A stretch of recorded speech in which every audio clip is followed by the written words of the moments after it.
Malacca जे tourist area खां वरी हाणे जोंकर वॉक वारी एरिया में था वञूं।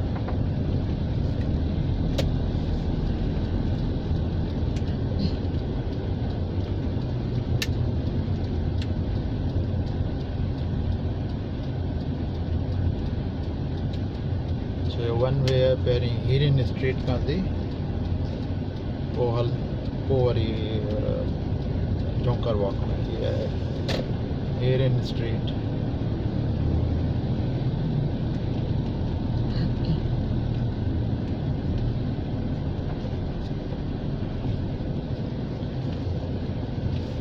ये सब इन्हनि बजट होटल्स करे छॾियूं आहिनि टूरिस्ट जे लाइ हीरिन स्ट्रीट ते। जोंकर गैलरी हेरिटेज वारो सामान है, टूरिस्ट अचनि था ॾिसनि था पोइ वरी वठनि था।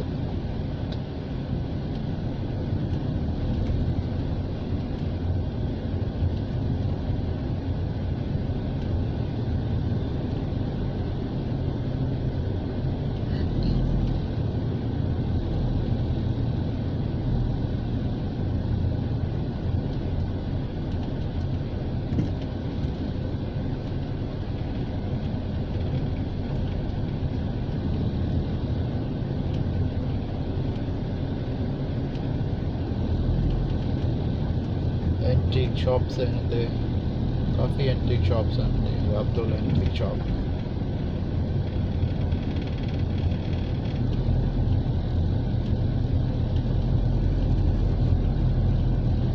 ये होटल्स हैं, इन्हनि घर हुआ पोइ इन्हनि वरी होटल्स करे छॾियो आहे। पूरी होटल है, बाबा हाउस है। बाबा हाउस रेनोवेशन पई थिए।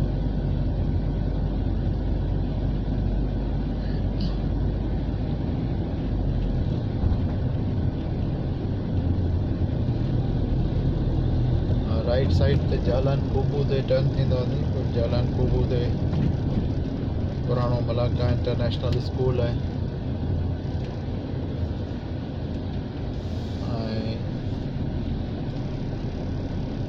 पेफॉर्म स्कूल साम्हूं वरी 1908 जो ठहियल आहे तामिल मेथोडिस्ट चर्च। खबे पासे वरी Malacca college of science and management. ये वरी जोंकर वॉक शुरू थी। दरवाज़ो 2010 में इन्हनि लॻायो। ये है जोंकर वॉक। तैयारी है हिते चाइनीज़ न्यू ईयर जी। मथे रुगो लैंटर्न गाड़ियों बत्तियों लॻायल आहिनि।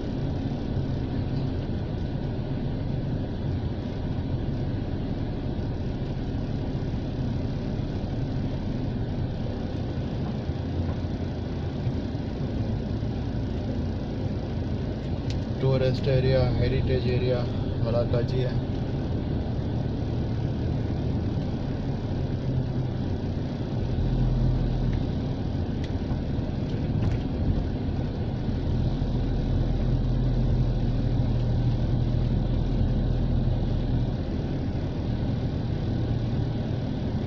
या जोंकर वॉक भी चाहता, जोंकर स्ट्रीट भी चाहता।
जोंकर हिते वरी हाणे कुकड़ जो फोटो लॻाए छॾींदा आहिनि त जोंकर कुकड़ पर ईअं कोन्हे डच ॿोली में डच जे टाइम जी एरिया आहे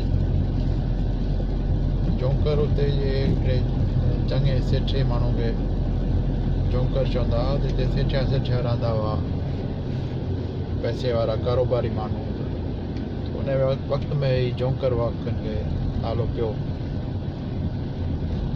हाणे वरी हिनखे चवंदा आहिनि जोंकर कुकड़ खे चवंदा आहिनि इन करे उन नाले ते आहे सही ख़बर कान्हे पर मूं पढ़ियो आहे त इहो जोंकर जेको आहे सो डच जेके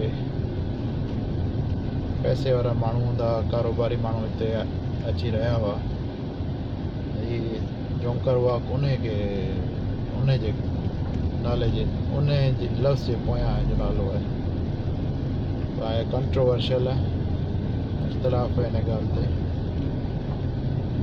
अॼुकल्ह हिते जेको लोगो यूज़ कनि पिया उहो उन ते वरी कुकड़ जो निशान छापियो छॾीनि था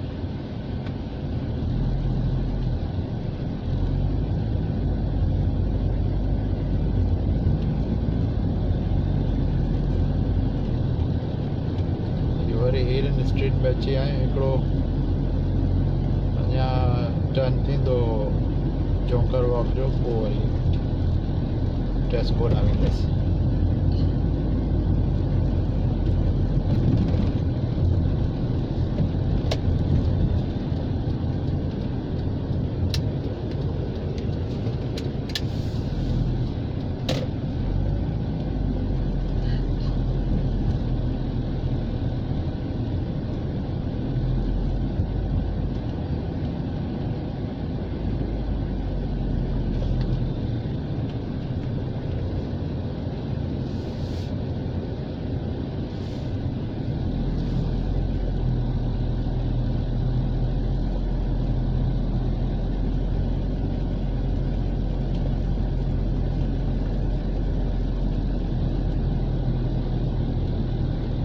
सलामत मञाबो ताहन बारूचीना चाइनीज़ न्यू ईयर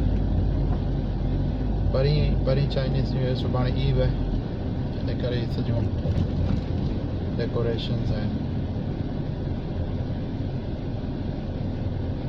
मक़ाम हम कस्तूरी आहे हिते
साम्हूं लोगो आहे जोंकर स्ट्रीट कुकड़ छापियल आहे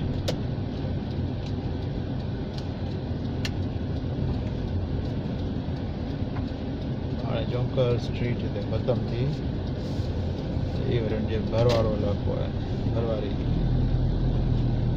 ये भी पुरानो हेरिटेज एरिया है औरंगुटन हाउस जेको काफ़ी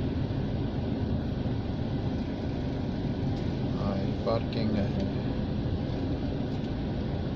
अॻे पार्किंग जी ॾुखियाई हुई हिननि पार्किंग करे छॾी हुई जालान दुकान